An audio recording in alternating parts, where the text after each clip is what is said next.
pledge allegiance to the flag of the United States of America and to the republic for which it stands, one nation, under God, indivisible, with liberty and justice for all.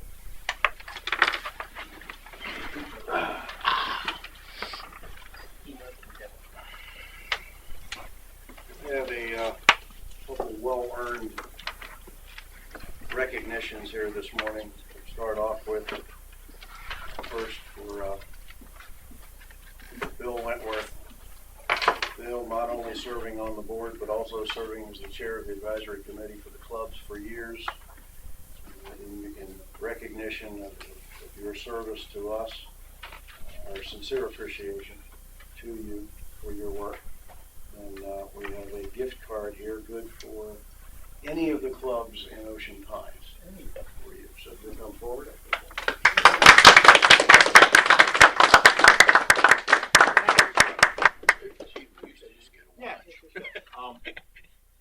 First of all, it was a privilege, my privilege to have served on the board last year.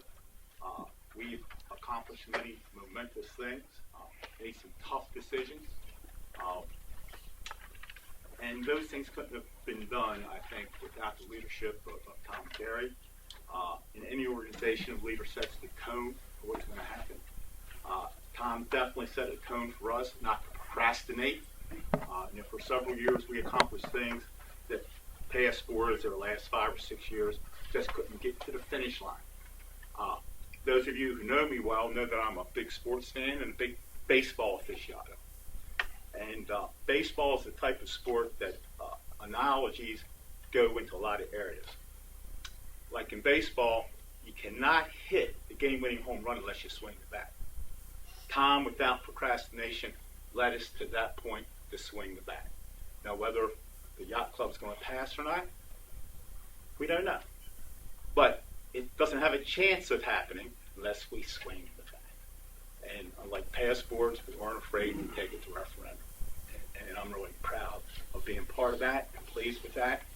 Regardless of what happens with that, only advice I would give to this board or future boards is let's stop using the community center up there as a model of how we want to do things. As Dave and I, 2 or 3 weeks ago, had a discussion, it's better than what was there, but it's just okay.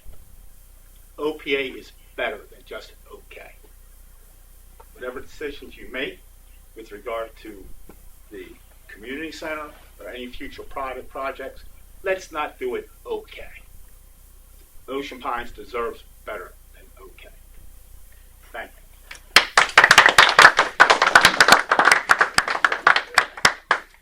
Thank you, Bill, but it took 7 people to get all that done. I just been sitting here, but it took 7 of us to do it. The next recognition is for Pete Gomzak, who has been noted by many people in this community, and I would echo those comments. If he isn't the hardest working board member that this organization has ever had, the next person can only have tied him.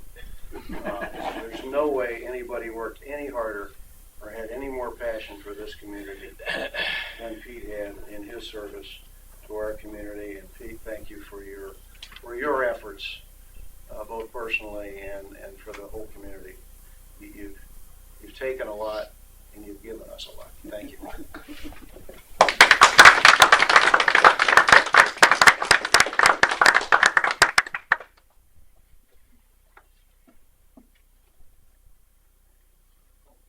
Thank you, Tom. And there is a 60-second limit on remarks. Just for you, though. Thank you. 60 seconds on me? Starting now. Okay, you got it. Double it. Seriously. Thank you very, very much. It has been, as Bill said, a privilege for me to serve, and I appreciate the opportunity. I'm glad I decided to run. I ran with mixed emotions, and I'm certainly thankful that I did. Despite all the frustrations and criticisms, it was very rewarding, and I'm glad I did. A couple of parting comments that that I would offer.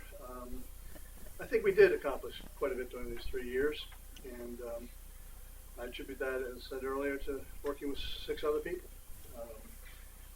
Some we disagreed with, but we worked together to get things done. 3 comments, I think, as I look to the future. Number 1, I hope the board continues its efforts to focus on the long term. The long term. It's hard to plan and run a community 1 year at a time. So please, I implore you to keep looking the long term. It's up to you, 7 elected people, to carry that out. Number 2, try and communicate. I know we've been doing it. Try and communicate more information as best we can to our membership. There is such a lack of information. There's so much misinformation. And I know the communication is difficult, and it is a two-way street. I know that some of you conducting your campaigns would meet with people, groups of 10 and 12 and 20, and I said to Sharon, frankly, if you do this 200 more times, the point is, yes, we have to find more ways, I think, to be effective, but yet it is a two-way street.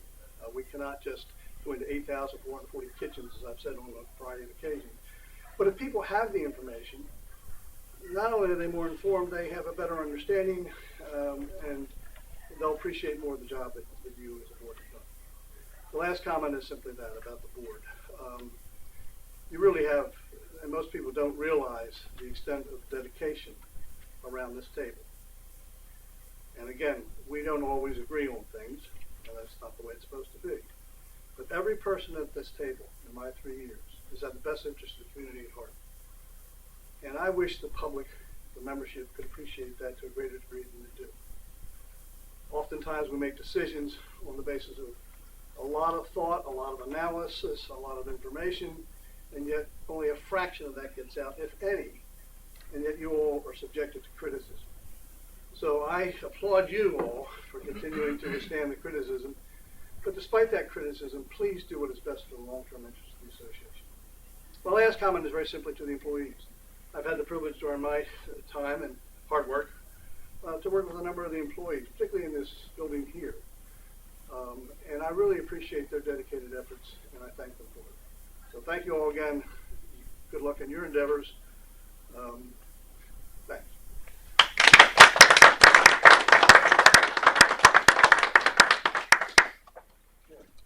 Move on to the approval of the agenda, swearing in of board members,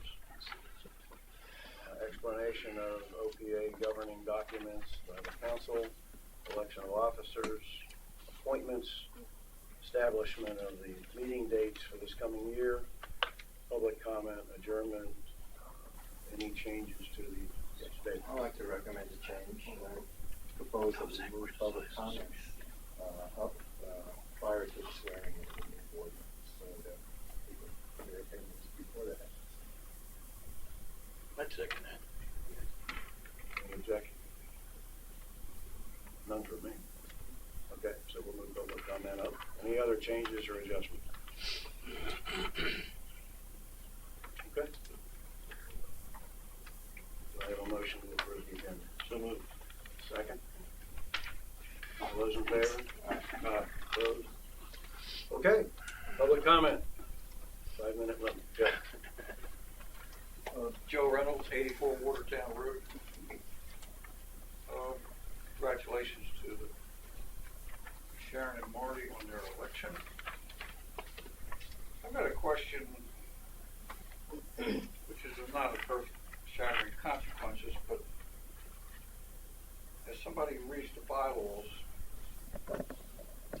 I read one of the bylaws states, at the annual meeting, there shall be a validation of the election of directors as described in section 5.03 and the transaction of other such business as may properly come before the meeting. I had written to President Terry about this issue.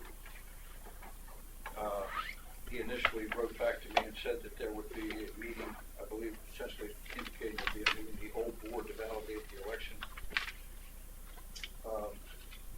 I'm not a lawyer. Would you like me to answer answer the question, just so we can handle it? I have no problem doing that.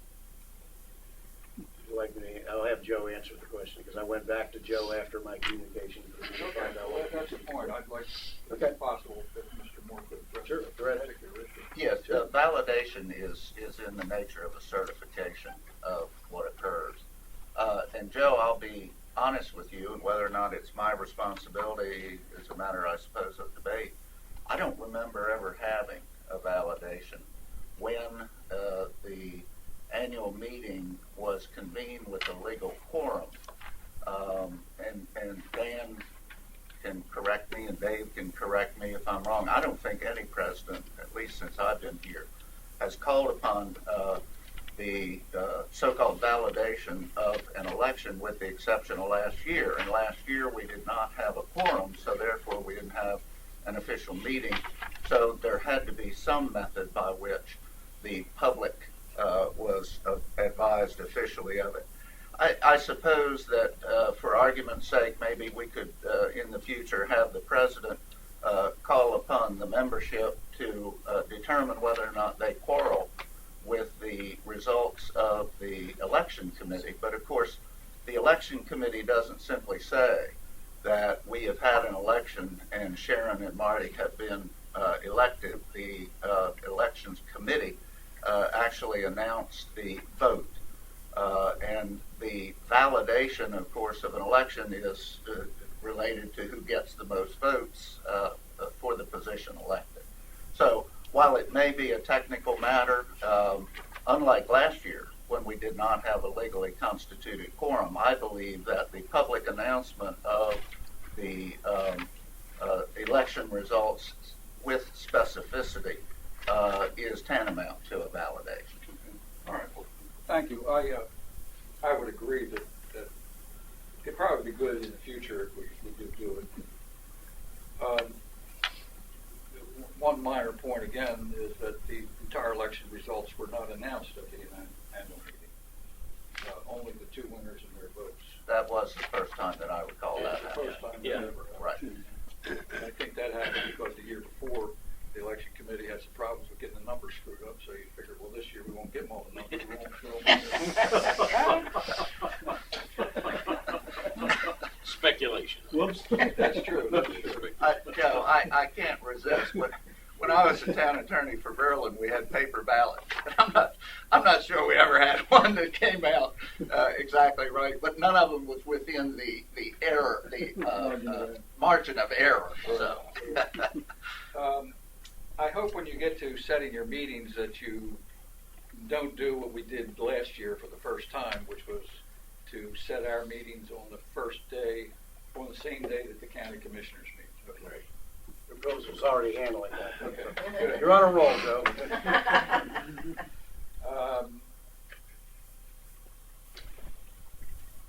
This is a little bit off this particular topic, but Hold on 1 second. Marty, I need to come to you on Well, I just want to mention, before '08, there was no mention of validation in our bylaws. the old bylaw, Right. Yeah. it was added to the new bylaw. Right. Thank you. Go ahead. And besides not following it in the past, there's no reason not to follow it in the future. No, I hear you. This is a bit of a sticky wicket, but I suppose at this point in time. But over to Yacht Club. We've been trying to get a handle, as you told the board, to get a handle on our costs of operation relative to labor and our food costs and so on. The numbers for July indicate that we're not doing too well in that regard, even after maybe 5-6 months of suggesting we're trying to get a handle on it. Our business overall was down slightly from last July at this time. Same month, our labor costs were substantially higher for the month of July than they were last year. And our profit during the 3 months we typically make a profit, our profit was substantially less. The board seems to keep ignoring this. We hear we're going to reduce costs, reduce labor costs. You go over there in the mornings. I think a lot of this is because of morning operation.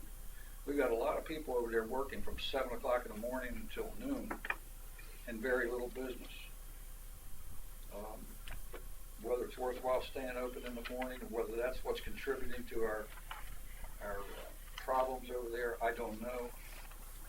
But I think, and I've said this in the past, I think the board of directors needs to look very hard at what's going on at that yacht club in terms of operation. Not to do so is ignoring a problem, and I just hope that you'll look into that a little bit closer. Any other comment? May I ask a question, since Joe's here and it's relevant to Sure. validation? I understood exactly what you said, Joe, that it's validated in as a result of having being announced in the presence of a quorum at that. At what point in time once those results announced, are they official? What I'm getting at is if we have an extremely close election and somebody legitimately requests a recount, exactly at what point may that happen? May it happen after the results are announced and then thereby officially validated? Or? Well, I think that if there is and if I understand your question, it would be someone who, by virtue of the results themselves, rather than their notion that something was wrong, the results themselves, they would want a That's what I'm recount. thinking. Right. The proper time would be at the meeting before it's adjourned, I think. Any time before it's adjourned? Yes, sir. Okay. That's How would you do that? By having someone asked to be recognized by the chair. Because once Yeah. it's adjourned, it's, Yeah, Like and close the and look, I boy, this goes back to the Elmer Hastings days, probably 25 miles, 25 miles, yeah, a lot more miles, 25 years ago. Elmer actually hired an attorney to contest the election. And because of the fact that the association maintained the ballots and all that, I simply invited the attorney over. We went through the process, and presumably, I don't know what he advised Mr. Hastings, but presumably as a result of that, the attorney determined not to challenge the election. So it's not an absolute closed door, but answering Dave's question, that would require it to be considered by the board. Otherwise, somebody would file suit to contest the election. The election committee does an increasingly better job, I can say. Yeah, we've come a long way. But I'll tell you this, the margin of error is not zero. I mean, I am as confident of that as I am of anything. And if it's close enough. Yeah, and I hate to keep going back to Berlin, but we had these issues in Berlin. There was one issue in Berlin where a question of the propriety of the method of voting was there. And the election law is clear in Maryland that if someone contests an election, they have to show probable cause that their contest would affect the election. If someone was within 1 or 2 votes of either getting a chair on the board or not, that would be an appropriate challenge if they could show, as you say, that the margin of error was less than 0.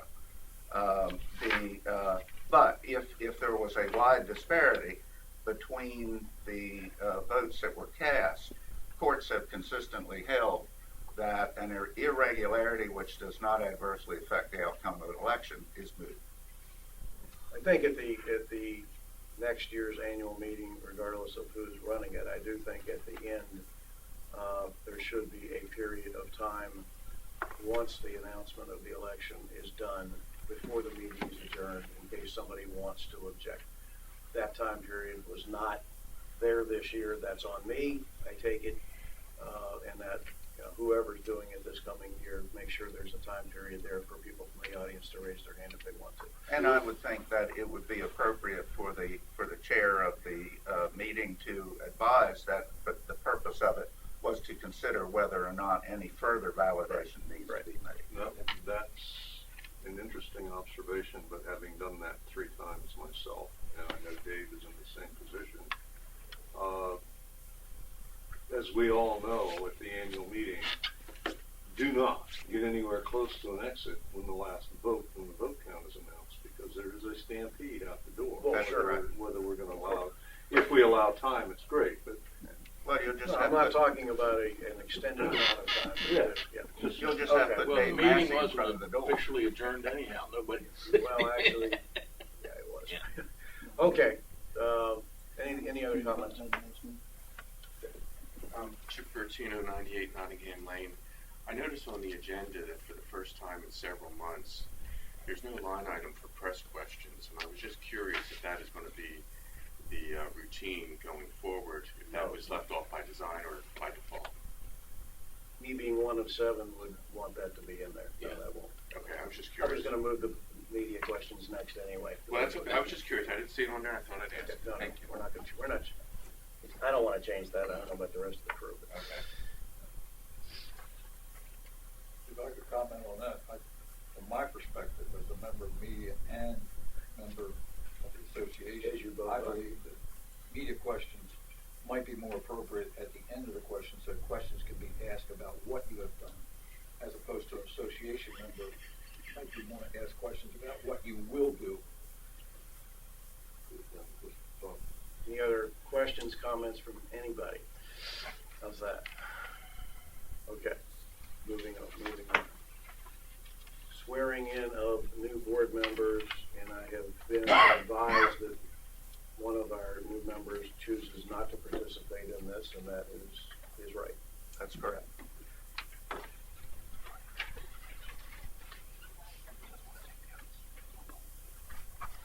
All right.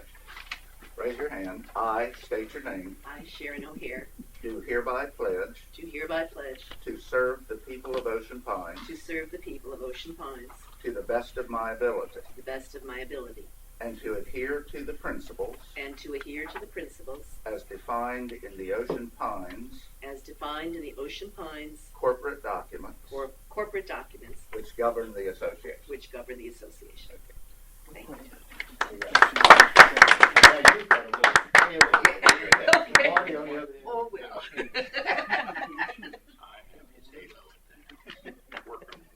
The discussion around the decision that our new member made on that can be done with them directly if you wish. We'll move on. Now, explanation of OPA governing documents, duties, and board of directors. Yes, I apologize to all of the people around this table that have heard this on several occasions, but it is on the agenda.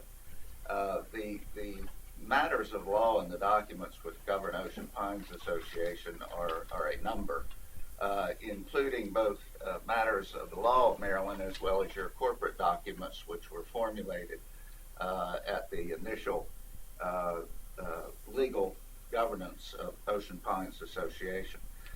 First, of course, is the Maryland Homeowners Association Act, which is found in Title 11B of the Real Property article of the Annotated Code of Maryland, which is the law of Maryland which is intended to provide certain requirements as to the governance of homeowners associations.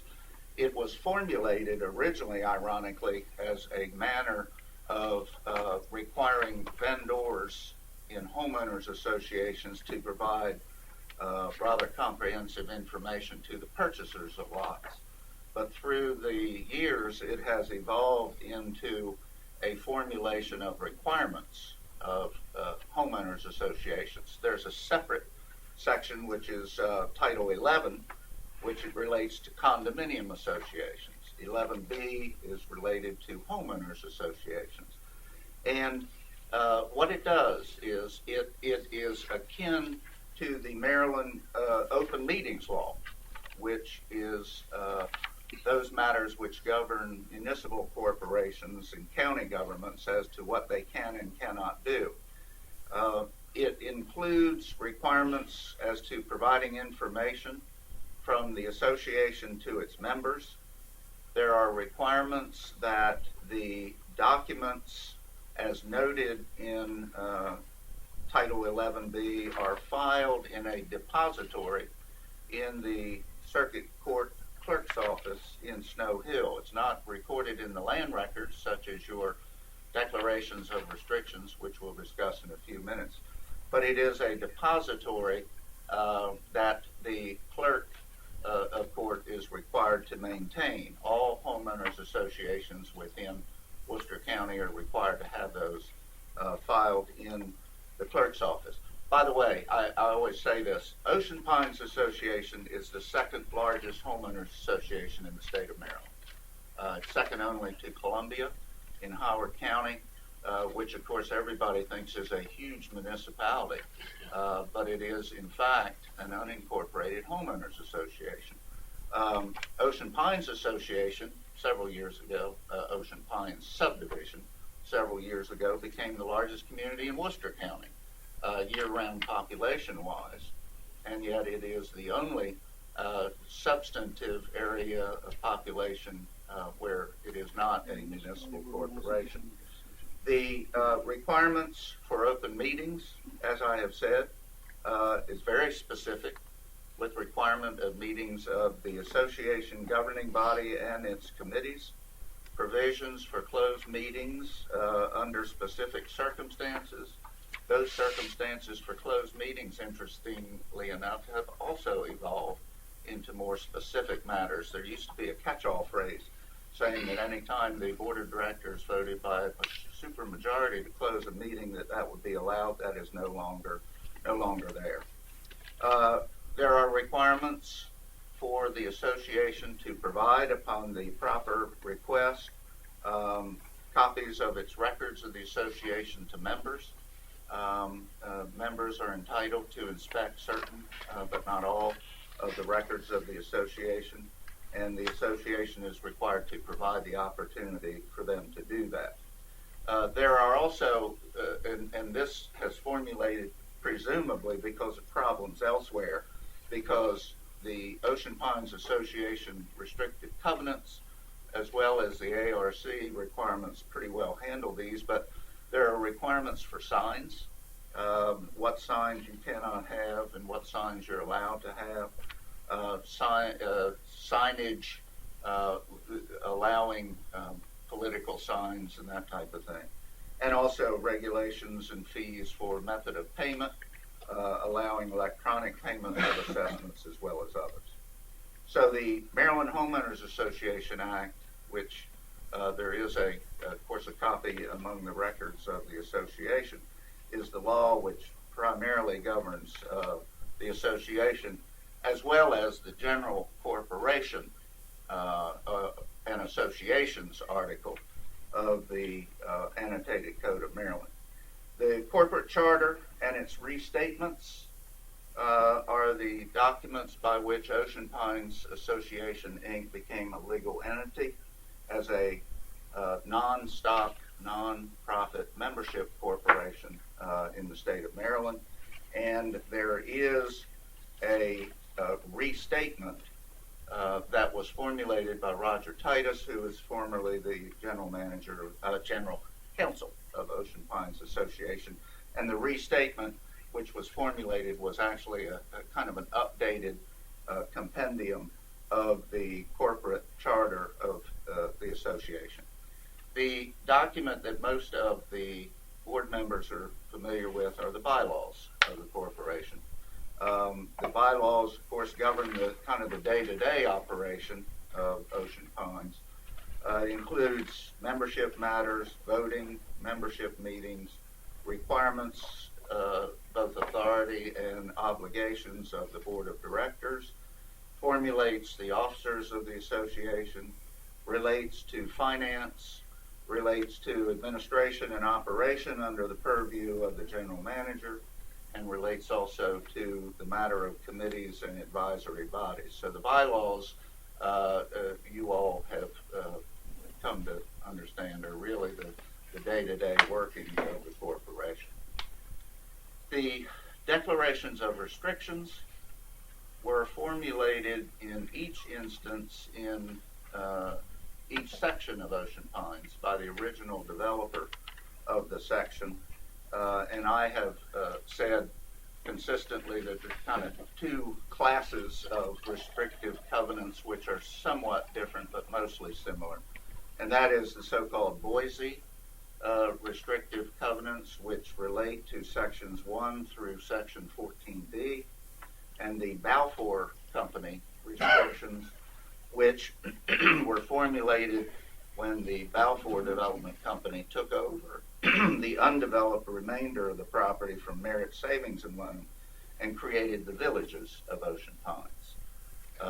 They are different somewhat in that the villages of Ocean Pines were each intended to become a theme, and therefore the developer created the theme for each of those sections in addition to the restrictive covenants that are enforced by Ocean Pines Association.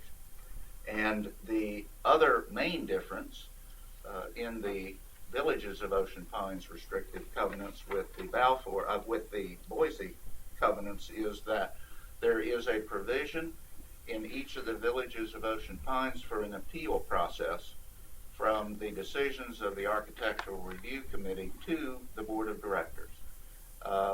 It I think, is an indication of the maturity of the community, and I don't mean that maturity as opposed to juvenile actions. I mean the aging of the community. That has become much less on the plate of this board than it was in previous years. I think it's a fair statement that at one time this board was regularly and repeatedly confronted with complaints from people about the decision of the Architectural Review Committee. And to my knowledge, the board would sometimes take it under advisement, but in most, if not all instances, was very mindful of the work of the Architectural Review Committee and the work that they do. In fact, except for the villages, you do not have appeal authority over the ARC, but as we all know, the ultimate determination of this board is whether or not to file litigation to enforce the actions of the ARC, which we do on a regular basis. But that's a vote of the board, which cannot be forced upon it by the Architectural Review Committee. The declarations of restrictions, I have said in the past, and I think it's an accurate statement, are actually the contract between the association and the property owners within Ocean Pines. There are both rights of owners and obligations of owners that are enforceable by either the owner or the Ocean Pines Association. And it's interesting, and then I've said this before, but when Tony Kantz was president of the association, the board undertook a comprehensive review and recompilation of the declarations of restrictions with the intent that there would be one master restrictive covenant in all of the community. That never came to being and has not seemed to be detrimental in any fact. The ARC guidelines regulate the use of property within Ocean Pines. It establishes standards for architectural review in matters of home construction.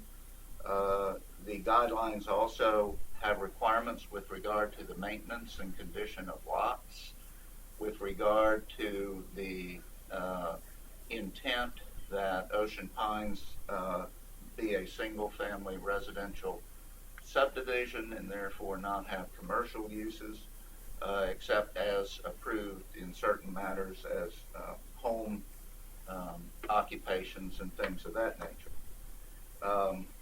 I have said in the past that the Architectural Review Committee guidelines have successfully undergone a determination as to their legality by the Circuit Court for Worcester County. The law, therefore, of the case is that this board does have the authority to, along with the ARC, create those guidelines and enforce those guidelines, even though they are not in the specific language of the various declarations of restrictions. So those are basically the governing law and documents of the association. And That's basically my report. Thank you. Yes, sir. Question, which I would have brought up if it had been brought up. In the oath of office, there's a pledge to adhere to the principles as defined in the Ocean Pines corporate document, which govern the association. Would you tell me what page and what document that oath is in? It didn't, there is no. Okay, just wanted to clear that up, that's the But reason. Marty, the principles of the association, of course, are in the obligations of the board of directors. That's the intent of that. There is no, and we, for the record, of course, We've had gone this through- discussion right, before. Right. It was, it was formulated by a former board member who is now deceased, and it was thought to be a nice statement, and that's it. But it's not in the documents. No, there is no requirement for you all to take an oath of office. Thank you. Any other questions? Jeff? Okay. Moving on to election of officers. Process, we will now go through president, vice president, treasurer, secretary. There will be ballots, written ballots, for folks to vote based on the number of nominees for each office. And we will proceed. Do we have any nominations for president? Yep. Primarily because of the job you've done in the past. I would like to nominate. Can't hear you, Rick. I would like to nominate Tom Terry for president again. Seconds are not required at this point. Any other nominations? Okay, by process, we will have to have written ballots. No, I disagree. Okay, I think that the appropriate matter would be a Done deal. motion to close the Close nomination. nomination. Is there somebody talking back there? Hold on. Yeah, right. Did I hear it? No, sorry. That was a close to. I thought the same thing. I thought it's a good Christmas. We forgot to bring that forward. Okay, so, there was a discussion around the process of what is done when there's only one nominee. And there are words in some of what has been written that says you still have a ballot even though there's only one nominee. Joe, you're our counsel. I will follow. I think that's an exercise that doesn't need to be moved there. And the question would be, well, what does that allow for write-in ballots? And I don't think that our process does. Well, but it does, Joe, provide for something else, and that's that it does provide for a member to disagree with a single nomination. Well, it's not. Then he my- should it's nominate the pleasure somebody of the else. board. No arguments. I'm just throwing it out there as to why the discussion got around to where it is. I think at this point in time. that's the way it is. If there are no other nominations, and the nominations are closed, then we have I'll take a motion to close nominations for president. So moved. That does require a second. Second. All those in favor? Aye. I could do a joke and impose what I want. Thank you for that. Okay, on to vice president position. Okay, your hands went up at the same time. I nominate Ray Unger. Any other nominations? I will take a motion to close the nomination. Well, I think we definitely need a ballot on this one. So moved. Second on that motion. All those in favor? Aye. Opposed? Okay, moving on to treasurer. Nomination. Dave for treasurer. Okay. Any other nomination? I nominate Terry for treasurer. Okay. Terry Moore. Terry Moore. Yeah, I was going to say perhaps. I'm sorry. Perhaps His the last nominations should Full name. include the full name. Sorry. Dave Terry Stevens Moore. and Terry Moore have both been nominated. Any other nominations? Take a motion to close Move the nominations. nominations be closed. Do I have a second? All those in favor? Aye. Okay, we will now have a vote.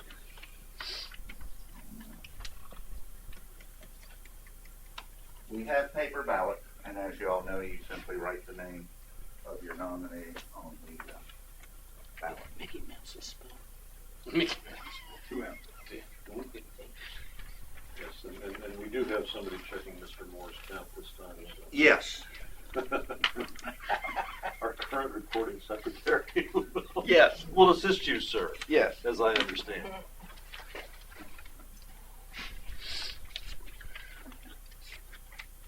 Pete, Nope. Pass this one around. what's that? Correctly, Joe. Indian voter.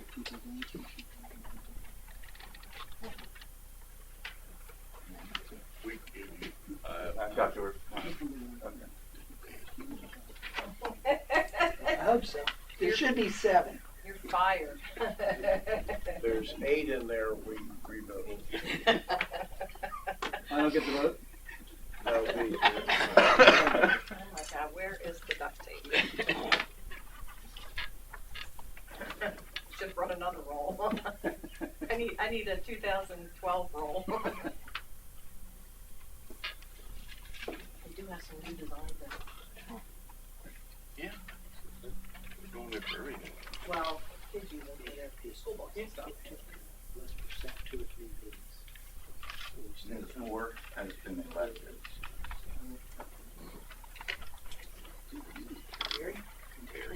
nominations for secretary.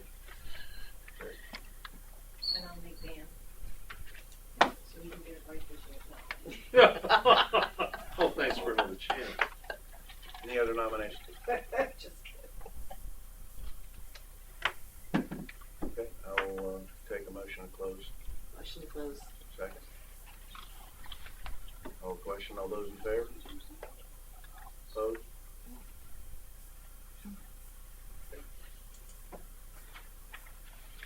Now, we move on to appointments of assistant treasurer. Normal process, the general manager is an assistant treasurer as an appointment. Any objections to that?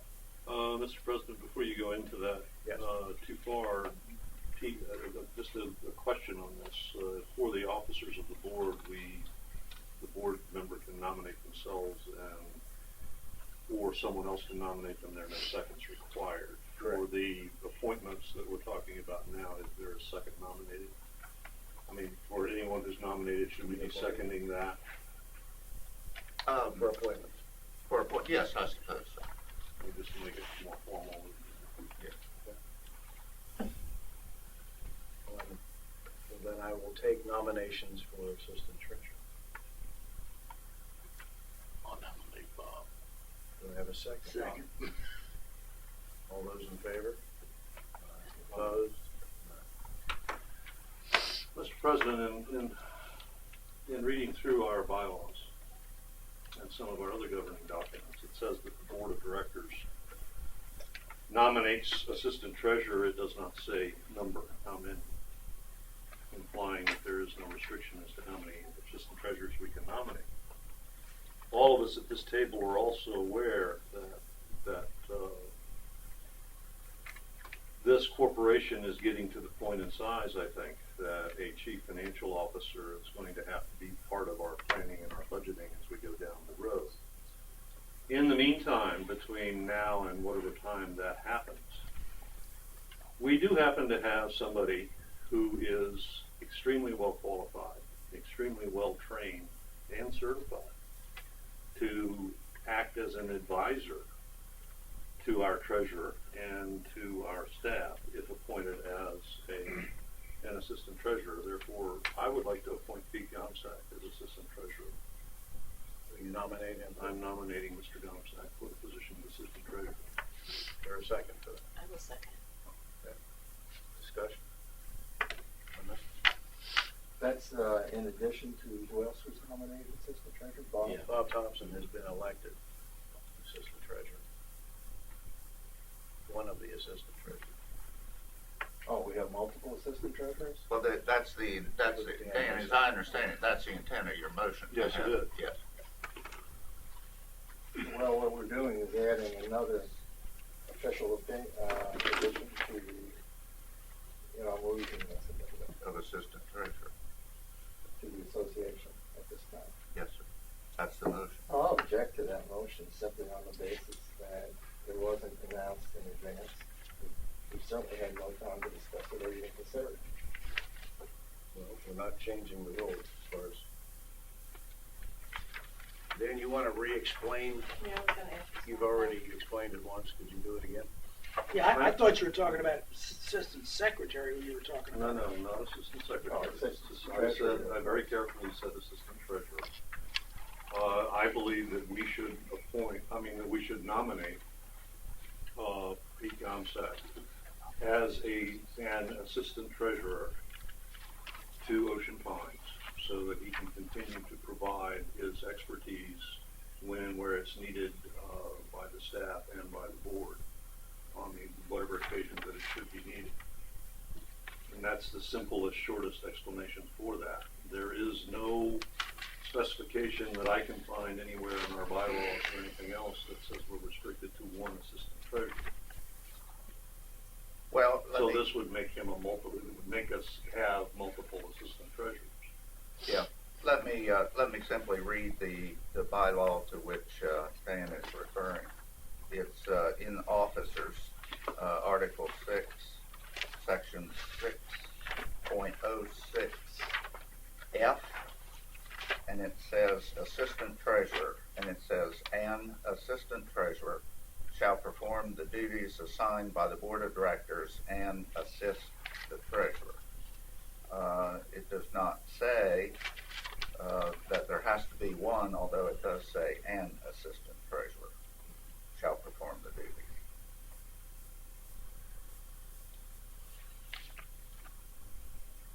And the duties are again? The duties to assist, to perform the duties assigned by the board of directors and to assist the treasurer. And the duties of the treasurer are, You got that. I'm sorry? I know what the duties of the treasurer are. I say, but that to assist the treasurer in his duties as well. Mr. President, if I may go on just a little bit with this discussion. We traditionally have appointed the general manager, the assistant treasurer of the corporation, to do two essential things. One is to extend the umbrella of directors and officers insurance protection over that particular position, and secondly, to make sure that his bylaws, I believe it's bylaws mandated authorization to sign check is in fact validated. What we do not and what we have not done is recognize the fact, and I started to talk about this a little bit when I opened my mouth on this nomination, is we've not really recognized the fact over the years that Ocean Pines continues to grow in terms of its monetary size and the number of assets that we have in place and the relative complexity of managing that financially. I personally feel pretty strongly that we're a little light in the chief financial officer management skills that we really need to run this corporation at this point in time. And as I said, I would hope that the board going down this year will start planning toward a next year addition of a chief financial officer to the staff, either part-time or full-time. In the meantime, rather than hiring a consultant to provide that function when and where it's needed, we're very, very fortunate in this community to have someone who's fully qualified and has done that job for a lot of years. And all I'm suggesting is that, given the fact that he is willing, and I've discussed this with Pete, to provide those services on an as-needed basis to the general manager and the treasurer, I would strongly recommend that we do nominate him to the assistant treasurer's position for those reasons.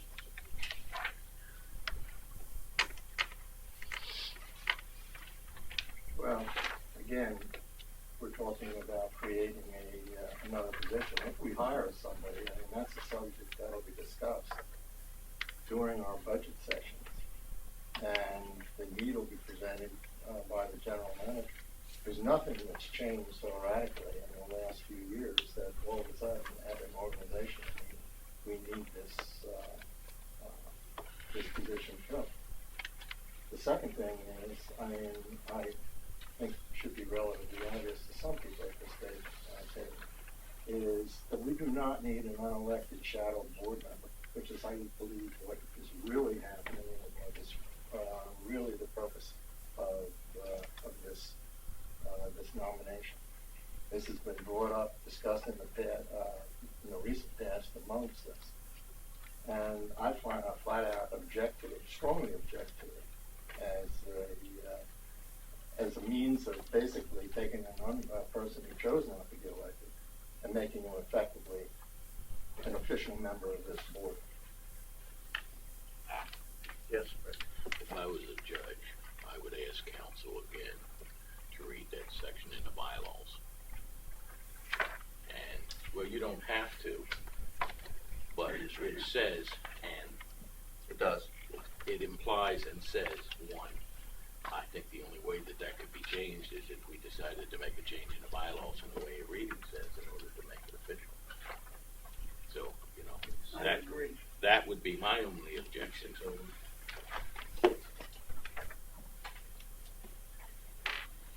Yes, the president has reminded me, section 6.01 says the officers of the association shall be a president, a vice president, a secretary, and a treasurer, and in addition, one or more assistant secretaries and one or more assistant treasurers. No person may serve as president, vice president, or secretary. Thank you, Mr. President. so it says one or more. Yes, it's right here. That's good.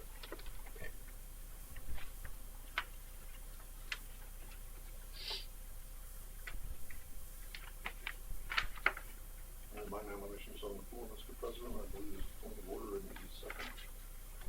It has been he seconded. has been seconded.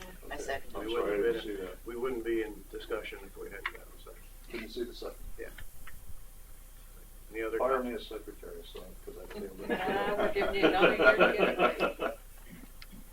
Any other comments, discussion?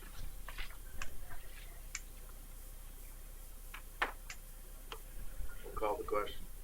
All those in favor? Opposed? A 4-3 vote, Mr. President, in favor.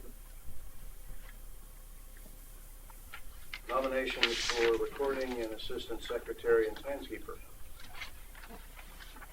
Mr. President, I would nominate Michelle Bennett as the assistant secretary and timekeeper for the board. Second. Second. Any other nominations? Call the question. All those in favor? Opposed? Legal counsel. Nominations for legal counsel. How could I nominate Mr. Joseph Moore as the, it is Joseph, isn't it? It is. I've known you for Joe for so long. Joe's good man, but it's As, Joseph. as our legal counsel for the coming fiscal year. Just specifically, I believe it is your firm that would need to be nominated. Williams, Moore, Shockley, Harrison, LLP. Thank you for the correction, sir. Second to that Second. nomination. Any discussion? All those in favor? Opposed? Auditors. Nomination. Get it.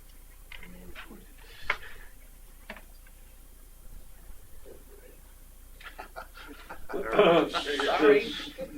Oh, there they are. Do I have any nominations for auditor? I'll nominate this group. TGM Group, Inc. Any other nominations? Are we Do gonna I have have a a second second on that? I'll second that. Okay. discussion? Yeah. How many years have we been using this audit group? I don't know the answer to that. Anybody know? How long was I- using TGI? Marty, I don't know precisely. I would say Close to 10 years. 10 to 15. That's gotta be my guess. Yeah. Close to 10. How often do we bid this out? To my knowledge, we never have. But, I don't know a corporation in the world, even the ones that I used to be involved with, that did not either make a change every 3 or 5 years, or at least go out to bid to make a change and if it's never been if it's never been set on the table, maybe we should really consider doing it. The previous, and again, I'm testing my recollection, but the previous auditors for a while were Paul Casson and Company. So at that time, I believe there was a bid that went out where it was then called Trice Gary and Myers did submit a proposal to the association together with either one or two other CPA firms. But since that time, again, unless you all have done it in some session that I'm not aware of, it hasn't been. David, ever happened when you were president? Dan? No. Okay. So it's been quite a while. And I have no objection to these people at all, but it's a common practice in business to at least, And there are other auditing Yeah. firms that so it might be worthwhile. Does that decision- of equal stature that can do the job. One of the reasons for an audit is a check and balance. Any other comments on this? Does this decision have to be made today on this specific issue? No, does not. This is, I believe, the specific issue, Mr. President, on the table is the nomination of Trace Gary Myers as our auditing company. Right. That has been seconded, so But this but is an answering upper- the question, Yeah. no, we don't. It's an up or down vote on that nomination. It is also a subject for discussion, I think, during the course of the year. I think these gentlemen are making a very solid point that we have not changed auditors, and frankly, I, for one, as being on the board, have not even thought about it, in terms of changing auditors. My take on this thing going forward would be, and we are going to call a vote on this here in a minute, but I think the point is well taken, and I think we can have a discussion around that topic this coming year, so that there is some understanding that, we as a board could vote to put this up for a bid going into the following year. That's just my 2 cents on it. Marty? My 2 cents, and based on my 3 years on the board, is if we approve the appointment today, it's a done deal, and it Right. won't be dug up again until a year from the day when they have the next organizational meeting. I think if you thumb this down, we're on the spot, because sometime between now and next year, we gotta have an audit firm. Oh, no question about Yeah, it. so But it we pushes us are up. a year away. I mean, this doesn't get It's done not until quite next a year April. away. I Yep. think it's a lot shorter fuse than that. I would want to think that it would be pushed right up to the September working meeting with motion to the general manager to go out and get bids. Well, we do not want to address this issue as if this group is not available to us throughout the year.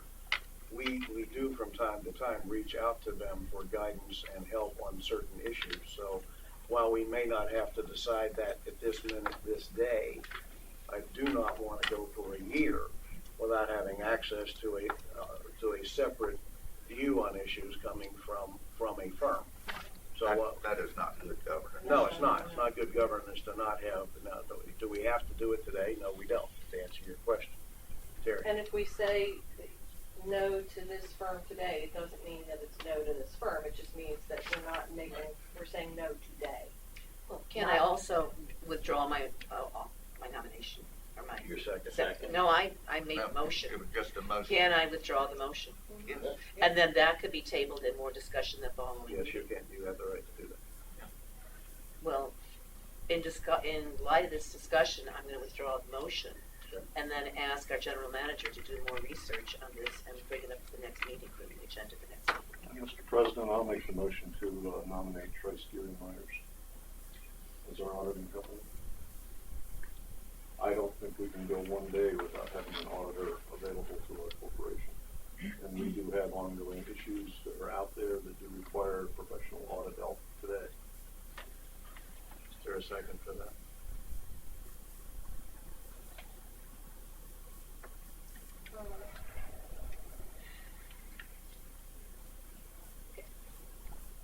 Can I ask a question before?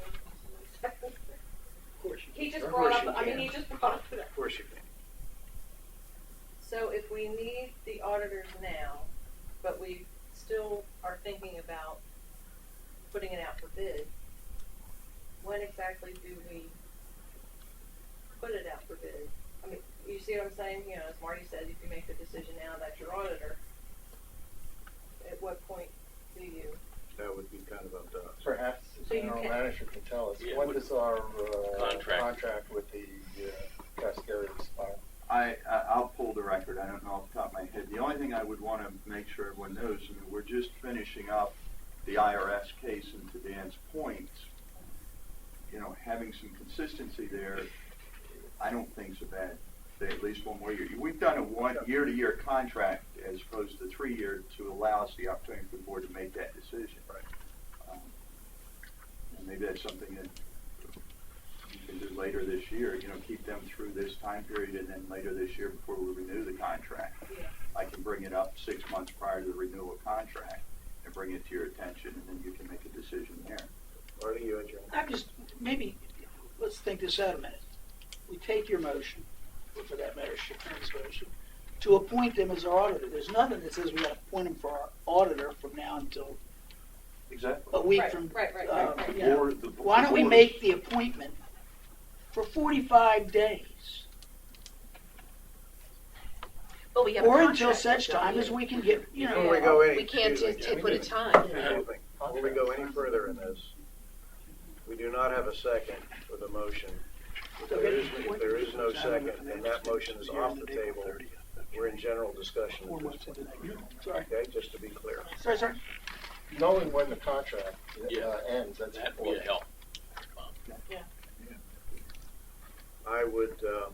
I would suggest that we not fill this slot in the middle of this meeting because of discussions we've had, but we do have a contract to keep this group under contract, and then we can work this issue offline, taking into account the counsel that we've gotten from our board members saying, hey, how long have you been done with this stuff?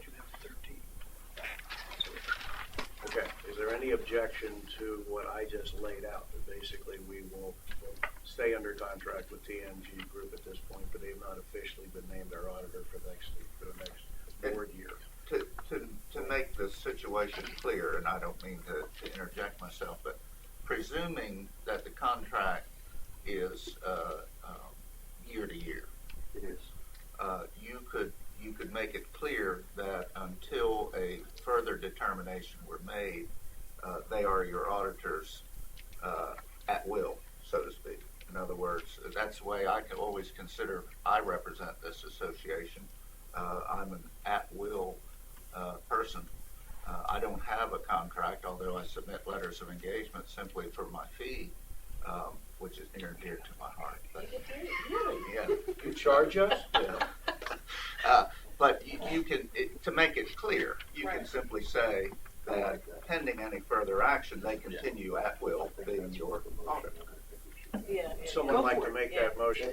I will make that motion since I started this whole thing. Do we need a Okay. motion, or does it just happen?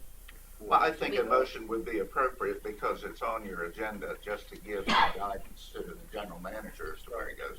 All right, then I make a motion that we retain TGM Group, Inc., at will as our auditors. Is there a second? Okay. Any other discussion? All those in favor? Aye, opposed? None? Okay. All right. Just, okay, they are.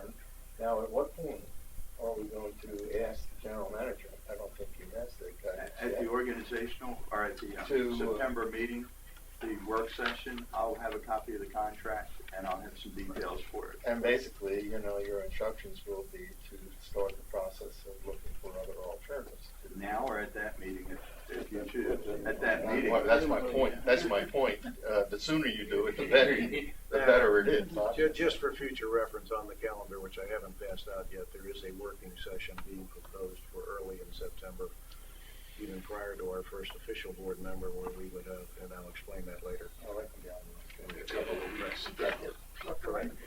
Okay, nominations for parliamentarian. Yeah, sorry, Ray, we, Oh, no, no. okay, parliamentarian. Okay. It's Dave.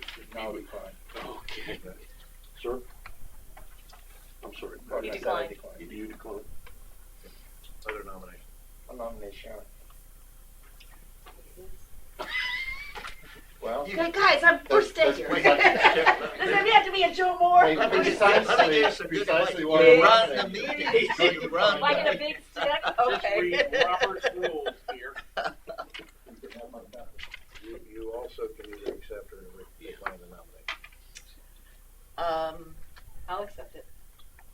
Any other nominations? That requires a second. Second?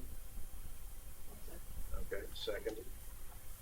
Any other nominations? Yes, I would nominate Joseph Moore as our parliamentarian. He served there on other occasions, and he's done an excellent job. Just, I understand that it requires a fee and all that, and you being here. no, but what I mean is, everyone at this table knows that you would be without a parliamentarian in most of your meetings. I am on your call, and therefore I don't attend the large majority of your meetings. I mean, as long as Lucky you. I don't have a second to this nomination yet before we go on to discussion. well, the reason I didn't mean to interrupt. Speaking of parliamentarian, Yeah, thank you. that's what parliamentarians do. That's what they did, right. So is there a second for that nomination? If not, if both on the table. Okay, there's no second for that nomination. Any other nomination?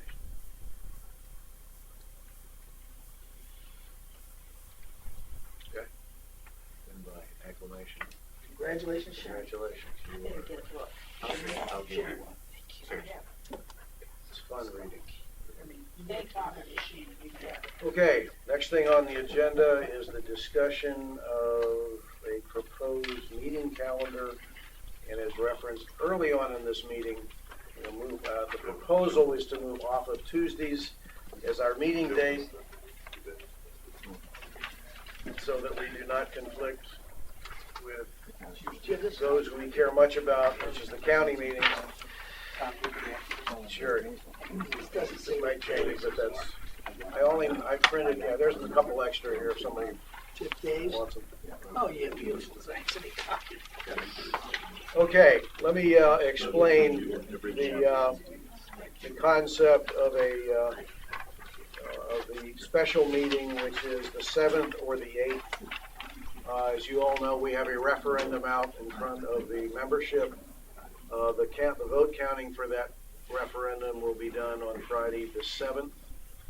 The original plan was for us to convene at 5 o'clock that day for us to receive the results of that.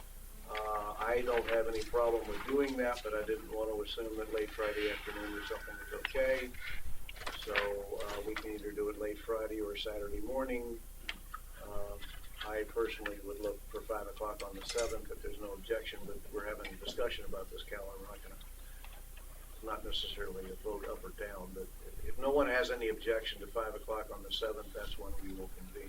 I missed your comments with respect to Judy Butler. Have you talked to her about whether they're going to have it counted by then or not? Yes, I talked to her this morning. So they will have it They counted? will have it done. Yeah, they're going to start that morning, actually. So they will have it done by that, barring any mechanical breakdowns. Obviously, you and I have the same one. Any objections to 5 o'clock on the 7th? Okay, That's a Friday? that's a Friday at 5 o'clock, yeah.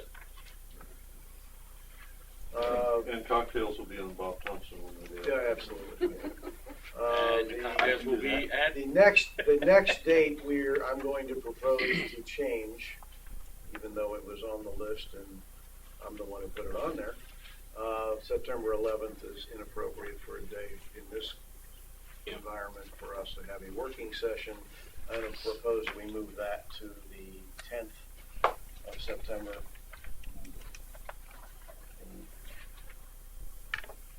Is that an all-day type of thing? I hate to play this. No, Can I it go starts back at 9 to the o'clock. last meeting?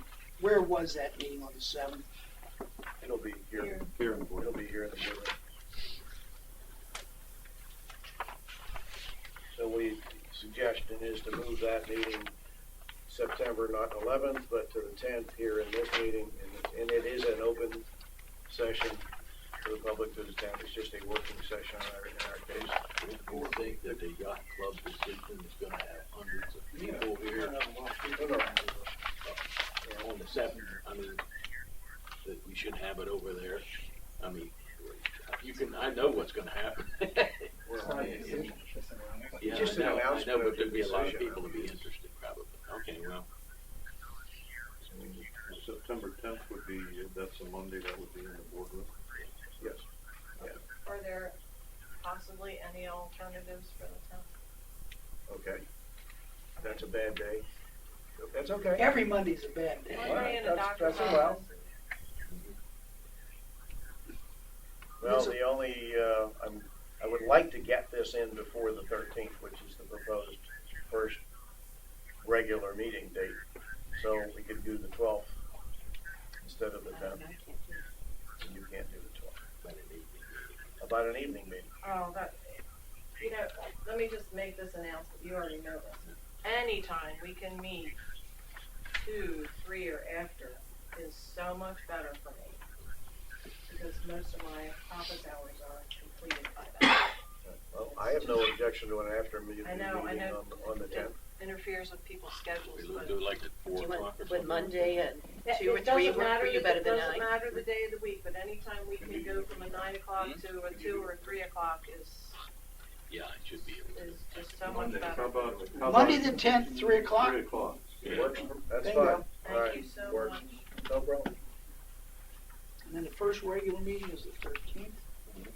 God, we're gonna see a lot. Now, one of the things that is on this calendar, just so we, the many different boards over many different years, long before I got here in the last 2 years that I've been here, we have tried evening meetings, day meetings.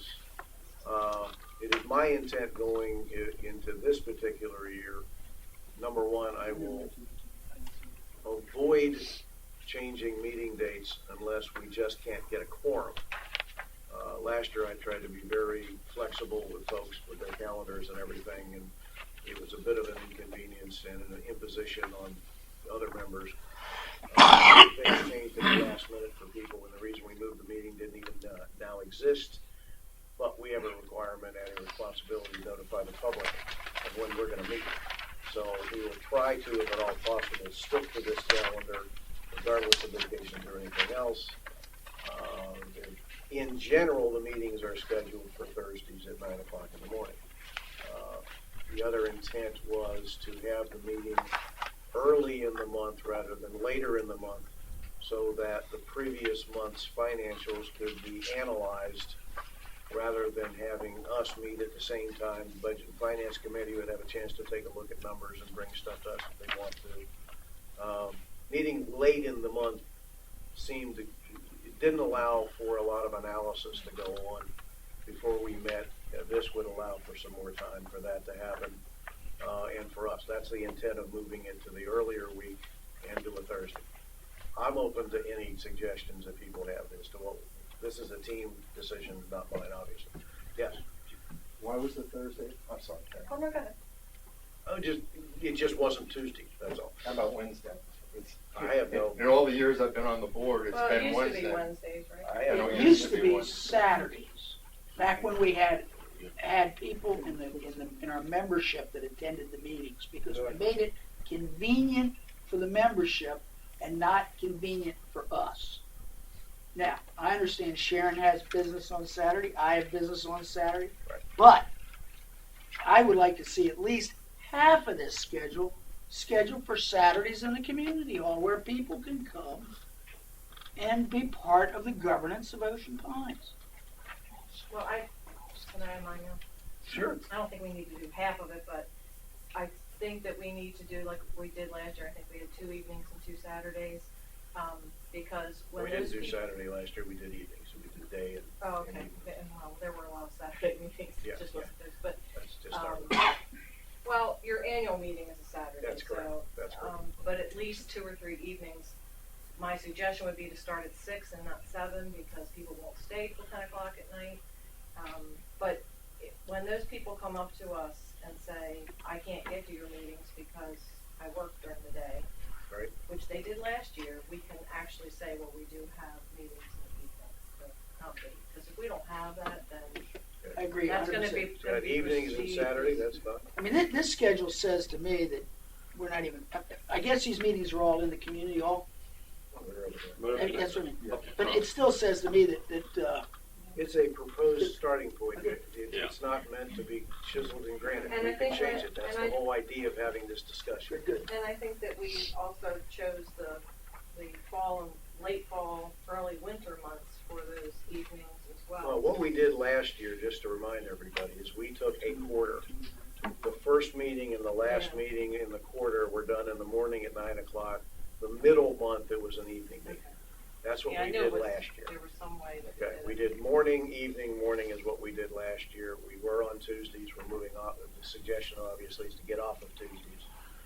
We've had on the table the idea of, so it is possible to adjust, I mean, obviously to adjust that if you take it quarter by quarter, and each quarter you have a morning meeting, an evening meeting, and a Saturday meeting.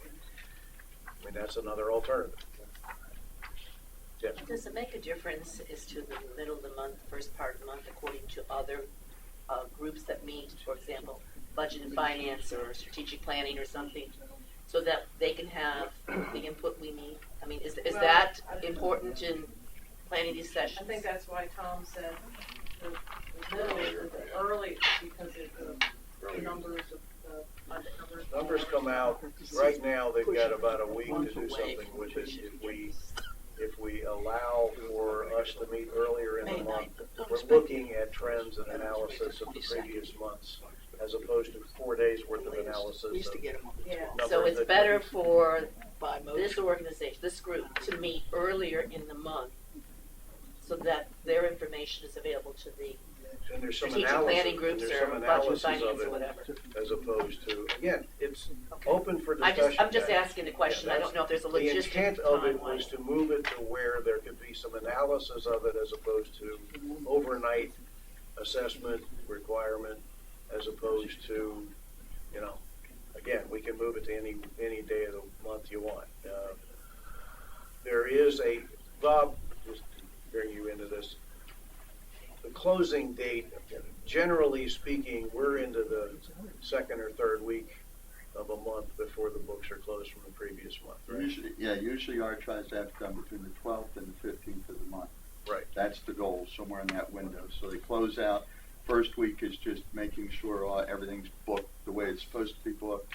Second week's just making sure all the numbers are in the right squares, and that's usually when it comes out, about the middle of the month for the previous month. So wouldn't we normally meet after that? No? That's what we did last Yep, year. That's what we did Yeah. last year. Okay, but these are all looking like the early of the month. Well, That's yeah. what I'm asking. Dan, The point, Sharon, is that this gives 2 weeks at a minimum, maybe even 3 weeks, to the Budget and Finance Committee and anybody else who's interested to look at the numbers for the preceding month before the board meeting takes place. So we have a little analysis going on. Our experience last year was that we got the budget numbers the day before or 2 days before or 3 days before a board meeting. And unless you were willing to kill a weekend going through the numbers, which some people were and some people weren't, but the Budget and Finance Committee had no input to those numbers because they didn't have them long enough to have them available. So the logic is to, can we meet early in the month, providing the balance of the preceding month for that analysis time that we don't have right now? And if I may continue, just to add one other comment here. I too have been on 6 years, now 7 years worth of boards where we have tried morning meetings, afternoon meetings, Saturday meetings. We haven't tried a Sunday meeting in my knowledge, okay?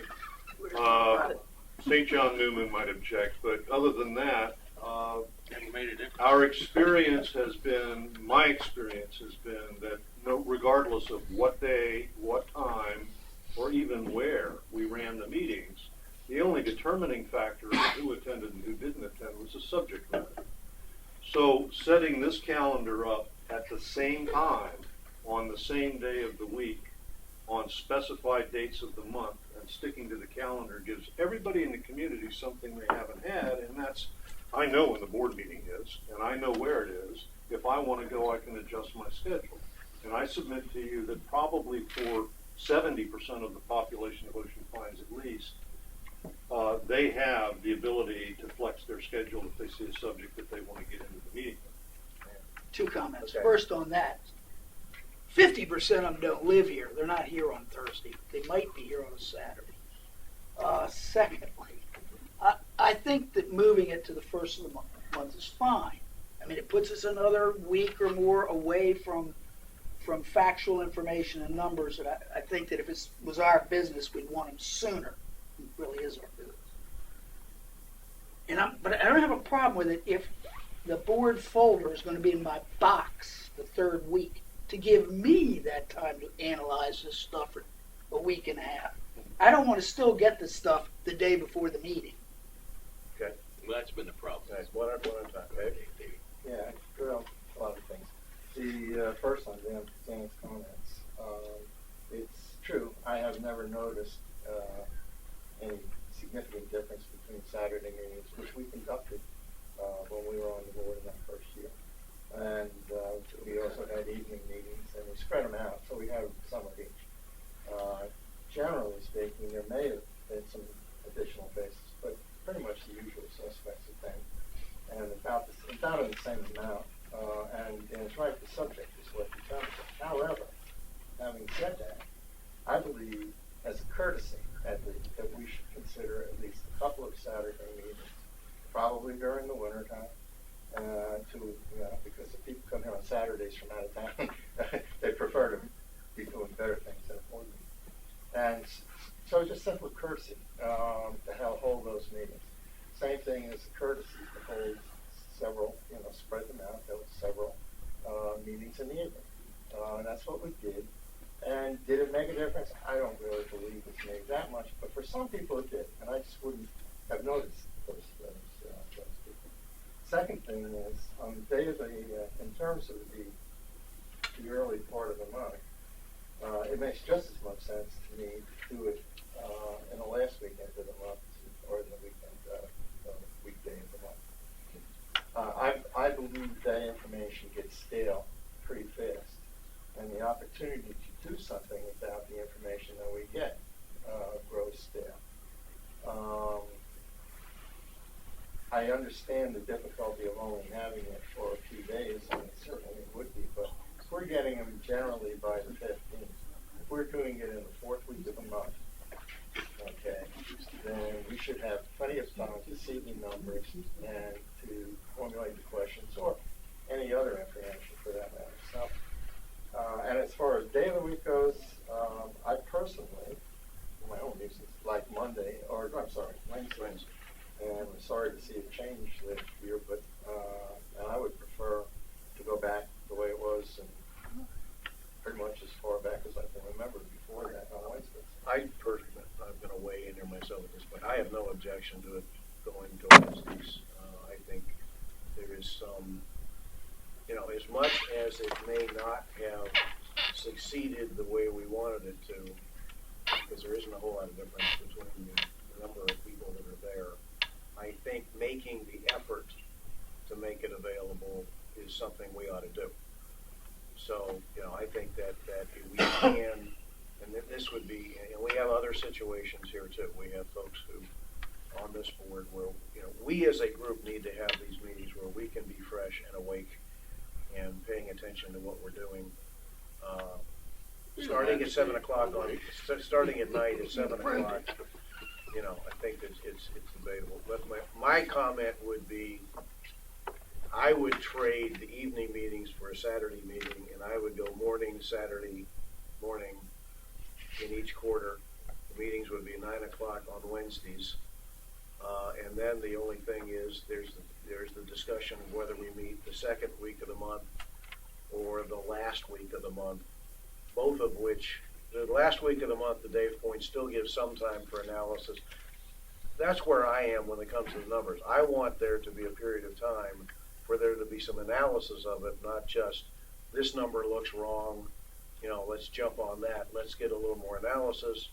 But to your point, Dave, the last week of the month still gives some time for that to happen without it getting too old.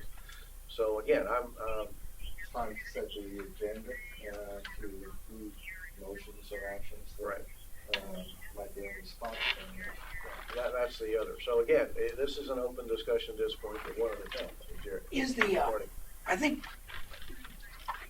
the 13th at 9 a.m. is in stone, right? No, it's We not. haven't gotten by that one? No. I was going to say, let's pick one and then have the schedule Well, that's what, finalized at that it's one. really what I'm trying to do is decide.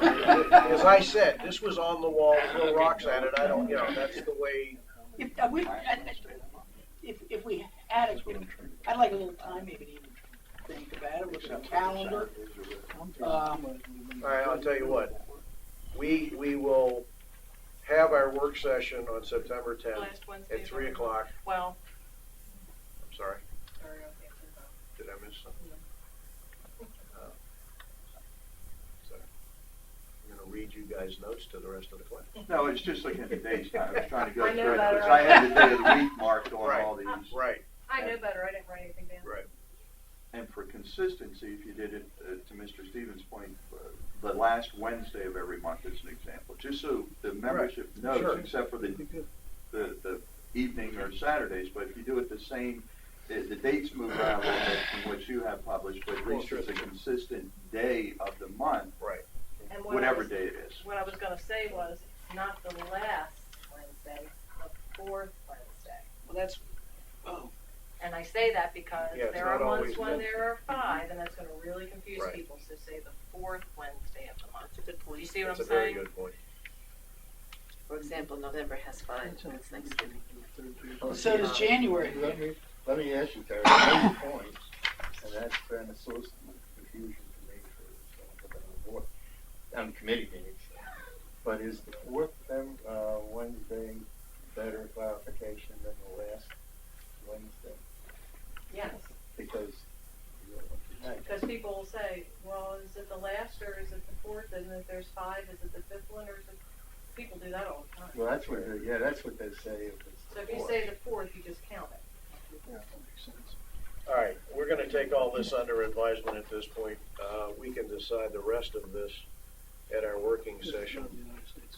There's been, I think there's some very fair comments made here as to people can go back, look at their own calendars and things. For now, we will meet on the 10th of September at 3 o'clock, at which point we will nail down the rest of the year. I have not heard any objections to Wednesdays being the meeting date. I have heard some support for Saturday, having a Saturday meeting from, at some point in the calendar. For the purposes of the team, I will work up a revised calendar with dates for everybody, working with Bob and the rest of the team. Because there are other dates we have to consider as well, holidays, other committee meetings, there are other things going on that could affect. Okay, Dan? One question or one favor as the secretary of the board, could we extend our meeting thinking one more week or 2 more days and include the regular work session on September the 12th, simply because I'll flat guarantee you give me a meeting on the 10th to set up an agenda for and things like that, and then you tell me that, oh, by the way, we'll decide on the 10th whether we're going to have a meeting on the 12th or not. You will not have an agenda or any motions or anything else sitting on the table. That is a very good point. I thought So we let's- did the 13th. Hold on. No, that's a very good point. We And I would normally- suggest we lock in the next 2 meetings. I would agree with that. That's what I see. So it would be the 12th as opposed to the 13th, Wednesday the 12th. So we have a working session on the 10th and our first official regular meeting on the 12th. Good point, thank you. Good clarification on that. Thank you. So the 12th is now a regular board meeting. Yes. Right. And then we'll set the rest of the calendar. Location? That board meeting, all regular board meetings, in my opinion, are held over there. at the clerk's Perfect. table. And They're all the held over there. time? 9 o'clock. 9 a.m. And this one says budget September guidance. 12, 9 a.m. That's just a reference for myself to, at that Yes. time, we need to provide that Done. discussion and God, input. I love these things. Part of that we'll take care of at the working session. There's a lot of things that need to go on between the election and our very first meeting that what you run into is if you wait for the very first meeting for that to happen, there are things that are needed by the GM which need to have group discussion, not just. Well, my comment, Yeah. concern was, again, do we have the numbers in time for the 12th? No, The financial numbers? you will not. No. We do not. You So will then why have- are we you will doing have this? We're August- talking you'll have budget You have without August. having. You'll have You'll have August numbers. Okay. No, you won't. You'll have July. No. You'll have July. You have July. We got July now. So isn't this a week too early? I'm just asking because if we don't have numbers, aren't we meeting a week too early? The first regular board meeting, from my perspective, has a lot of ground covered. Right. Yeah, think you're gonna Okay. find yourself I don't think grasping for more stuff to do. No, Yeah, we you, won't have yeah, enough. I think you'll be busy. Yeah, we're gonna be busy. We'll be fine, and we'll set it after that. All right. But in October, since we're gonna establish two, is that correct? No, no. Well, we did, 10th and 12th. Those are the two Ten we're and on. 12. 10 and 12. You got them in your calendars. You're in. I'm done. Okay, any other comments or questions from anybody? I'll take a motion to adjourn. So moved. Second, all those in favor? Thank you all. Thank you.